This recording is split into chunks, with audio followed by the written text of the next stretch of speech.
Good morning, good afternoon, good evening, wherever you're listening from. Welcome back to the Aveling podcast, the podcast all about working on yourself, self-improvement, personal development, and becoming the best possible version of yourself. So today's episode is going to be about sort of my hair transplant. Pretty hard not to miss it if you follow me on social media. I've been quite open and honest about it, and I want to share sort of why I had a hair transplant. And then also about self-limiting beliefs as well. So you might not know what a self-limiting belief is, but I'm sure you've got a few, because I have. I think everyone has. So I'll get into that in a minute. So I was actually listening to a podcast yesterday, from James Smith and Chris Williamson, and they were actually talking about hair transplants. So I thought, do you know what? I'm going to talk about it on my podcast and talk about why I actually got one and sort of what was the reasoning behind it for me. So my hairline wasn't that bad. Like, it wasn't amazing. It's never been amazing, but it wasn't actually that bad. I could get away with it if I styled my hair in. If I was having a good hair day, my hairline looked all right and it was fine. But I was just tired of constantly wearing hats, constantly having the exact same haircut, worrying about my hair. It got to the point, I wasn't, like, it's a weird one because I wasn't self-conscious about it. I didn't care if people saw that I didn't have a great hairline. I was quite open about it. Like, as lads, this is something that lads joke about quite a lot, is hairline, hair receding, hair going back, going bald. Like, it's quite a normal thing to joke about with the lads.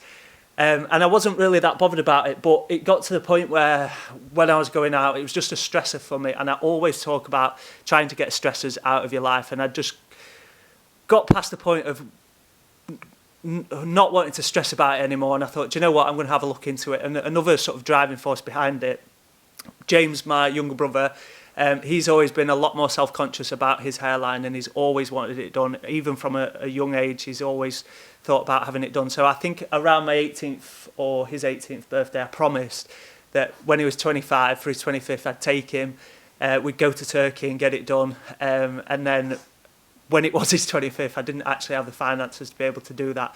But we did manage to get it done in his 25th year. I managed to get it sorted.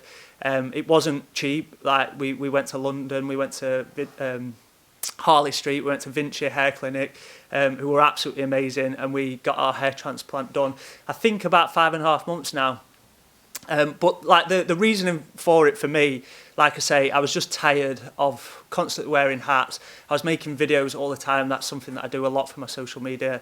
And I thought, do you know what? I'm just going to bite the bullet and get it done. So I started ringing about and found Vinci Hair Clinic, who have been absolutely amazing. And honestly, I'm 5.5 months now, and if you're watching it on YouTube, you can see, like, I'm so happy with it. It's got a lot of thickening still to do, and I'm really happy with it already. I've been shaving it off quite a lot. I've actually been really enjoying it. It's quite freeing as well, shaving it off. Like, you don't have to stress about your hair. Going from constantly looking at your hair in the mirror, like, I'd walk past, and whether this is quite vain or not, I don't really care, but I'd walk past mirrors, and the first thing that I'd do is be checking my hair. And I thought, do you know what? I'm just going to get it sorted. I'm going to go get my hair sorted, because one of the things that I talk about quite a lot is getting stresses out of your life. It might have been quite a lot for me to get my hair transplant done, but it's going to take a massive stress out of my life. Every single time I turn on the camera to record a video, which is daily, every time I go out of the house, I'm not stressing about sort of like wind catching my hair and completely blowing it off, because I used to have to do my hair in a certain way every time, and I could sort of hide and make my hair look pretty decent. But if it was either I didn't get it cut within the 2 weeks, or like I had a bad hair day, I was just constantly stressing about my hair, and I thought, I'm just going to wipe that stressor out. I'm just going to get it sorted. So the money that I've invested in my hairline is going to repay itself 10 times over, even more, over the next few years with stress alone. And stress, it's a weird one, because the more you stress about your hairline, the worse. One, you're going to actually think about it, whether it's bad or not. But two, like, stress is actually a cause of hair loss. So it's like a vicious cycle. So I thought, I'm just going to get rid of that stressor and just go for it, get it done. And already I'm absolutely loving it. Like I say, I even loved having it bald for a bit, because like, I didn't have to stress about it, and I saved quite a lot of money on haircuts as well, because when you're getting your haircut once every 2 weeks, it's 15-20 quid at a time. It soon stacks up. So even the money that I've saved on not getting haircuts for 4 or 5 months, I think I've had like 3 now since I've done it. Like, I've saved quite a bit of money on that. But the most important thing for me is I'm not stressing about my hairline anymore. Like, it doesn't bother me. I know that it's going to get stronger and stronger.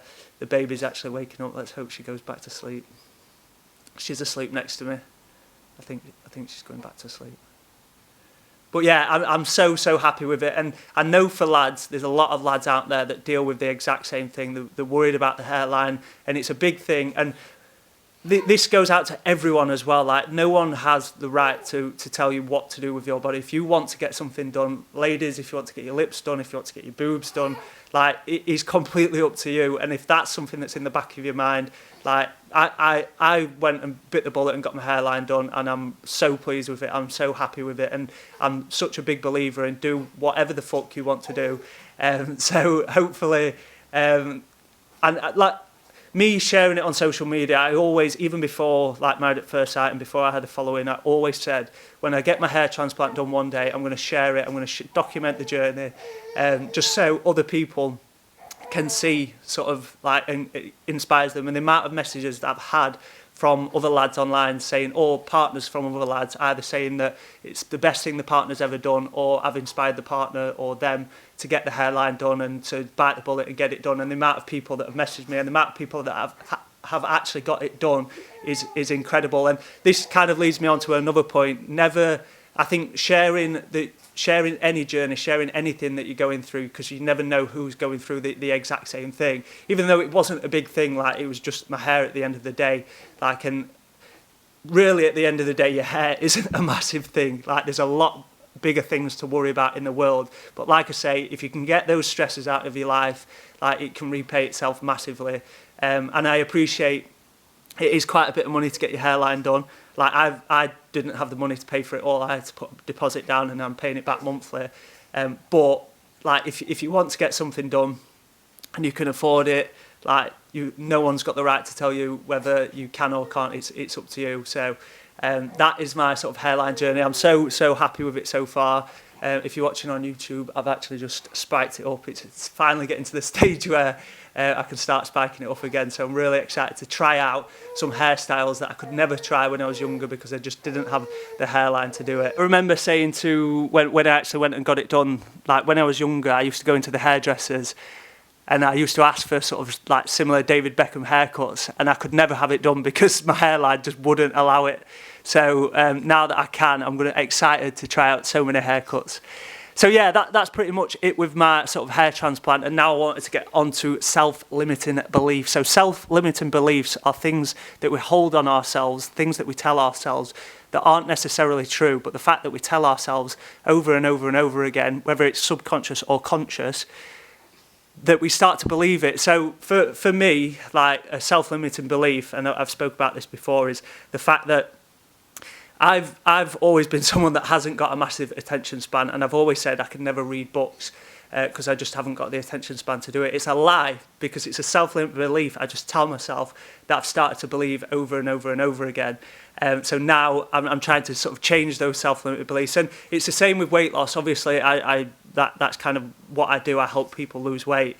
And people have these self-limiting beliefs over themselves that they've built up over years and years and years that aren't necessarily true. They say to themselves, I just can't lose weight, I love food too much. That's not true. We all love food, you can lose weight, but the fact that you're holding that over yourself now is a reason why you're not, and you believe in that. So you need to change those self-limiting beliefs. There's another one that people use all the time. I'm just big boned, like, I can't lose weight, I'm big boned. That's not true. Like, that is not true. That's a self-limiting belief that you're holding on yourself, that you're starting to believe. And like, if you can really sort of change the narrative that you tell yourself, the self-talk that we tell ourselves, you can change a lot in your life. And if you can really sort of nail this down, and it might be beneficial if you once you've listened to this, have a think about what self-limiting beliefs do I have, like what I can change, because belief is everything. If you believe in yourself, you can achieve what you want to achieve. Like, it's you look at anyone that's achieved anything, like, and they've truly believed in themselves. Muhammad Ali, I'm the greatest ever. He used to say that all the way through his childhood, and we now know him as the greatest ever boxer.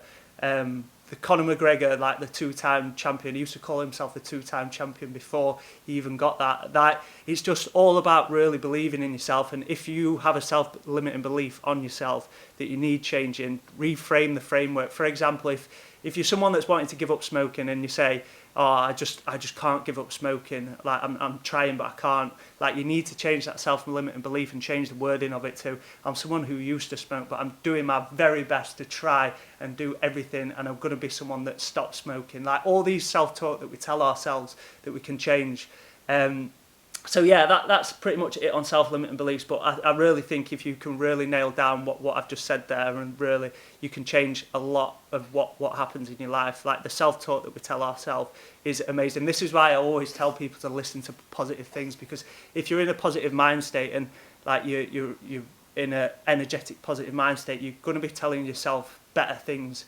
Like negativity only attracts negativity, positivity attracts positivity. If you're in a positive mind state, you're going to have a completely different way that you look on the world. If you're in a negative mind state, if you're constantly watching the news, you're going to have a completely different sort of narrative on the way that you look at things. So really sort of trying to keep positivity in your ears, trying to listen to positive things, watch positive things, is a really good way of changing those self-limiting beliefs. So yeah, hopefully you enjoyed this podcast. A little bit of a different one today, talking about my hair transplant, but I hope you enjoyed it. I hope that sort of gives you the confidence if you've ever sort of thought about doing anything like that. Obviously, every individual is different, and you should always sort of think about what you actually want to do. Just because I've had a hair transplant doesn't mean like other people should go and have hair transplants. But like, for me, it's all about, like I say, getting those stresses out of your life. This is why I get people to exercise. This is why I get people to stay active, because the feel-good hormones that you can release from doing these things can help deal with stress so much. And this is why exercise is one of the best stress releasers.